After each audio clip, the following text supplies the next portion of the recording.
Hello everyone, my name is Kavan Navteej Sidhu, and today I'm gonna talk about on my customer profile in Pearson about my Nike Air Max 270. So the first thing I'm gonna talk about on my section one is like AI progress. So in the AI progress, the first thing I will talk about is the tool used. The tool I use is like ChatGPT, OpenAI, and the second thing is like profile prompt. The profile prompt is created by a detailed customer profile of Nike 270 using the geographic and behavioral variations. And third thing is like Pearson prompt. And that thing I make a design on a page of the customer persona graphic for the primary Nike Air Max 270 target consumers. And the last thing is the fourth one is like alliterations, the two attempts. And second prompt added is like Canadian market content.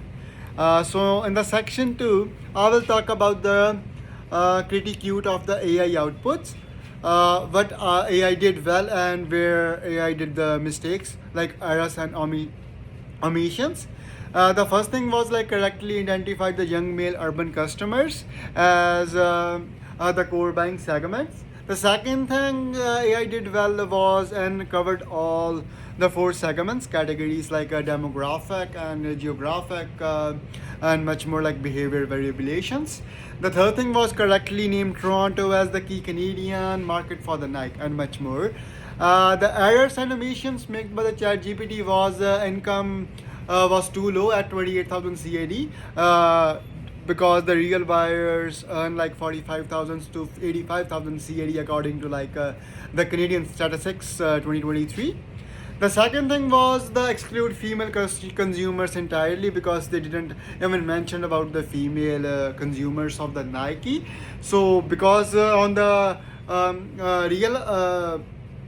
real grounds, women are the major growing segment according to like the Euromonitor of 2023. In the section 3, I will talk about the improved customer profiles, how AI did, and where I was impressed by the AI. The first thing was like the demographic. The second thing was geographic. The third thing was psychographic, and the last thing was the behavioral. The first thing was demographic. So basically, that was the age about 18 to 35 of male and female the customers. A single or in relationship, no children, college or developed or undergraduated or graduated. And the last thing which was like eye catching for me, it's like income. It's like 45,000 CAD to 85,000 CAD. The second thing was geographic, like where the Nike is doing good, and it was like on in Toronto, Vancouver, Montreal, Calgary, urban core neighborhoods, like the different brands, and the 70% of like 18 to 34s living in CME or like in the other countries are mostly working or liking Nike as compared to like other brands. And the psychology geography was in the Prism 5. So it was like a trend and digitally active, the value, self expressions, and the authenticity. And the behavioral variables was like two or four sneakers purchased per year. Shops Nike.com in store flagships, Nike membership loyalty program, which attract more customers and let the customers stay in their zone instead of like moving to other brands uh, like the Under Armour and the other shoes brands. The in the third section was the persona. So it was like goals and plain points and income, education, occupation, everything was explained there. So the basic income was like noted as 62,000 CAD, and the education was like B design according to 2022 census, and the occupation was junior designer about that. And what was the goal for getting the main person? The goal was like to build a cultivated wardrobe that work as a studio and social outline for the youngster and to attract the customers. Sport brands aligned with the creativity, insultivity, and responsibility. Like without responsibility and creativity, no brands can survive more than like 3 days. Stay ahead of the sneaker trends without overspending on a junior Caesars.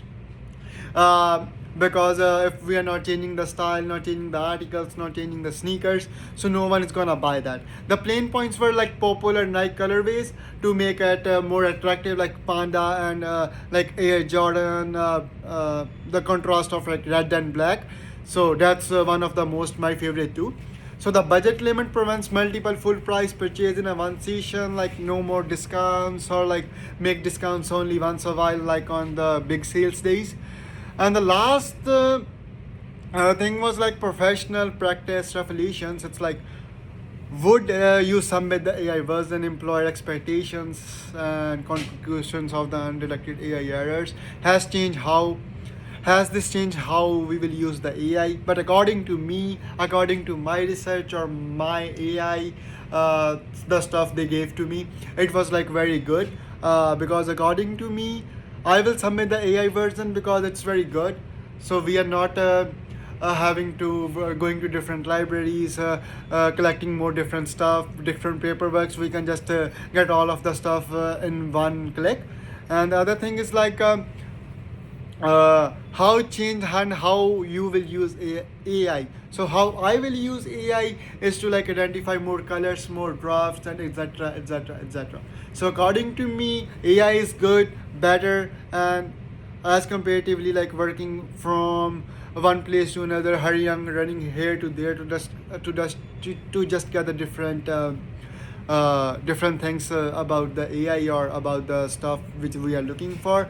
So according to me, AI is good and better as comparatively looking in different type of books. Thank you. That's from my side. Thank you.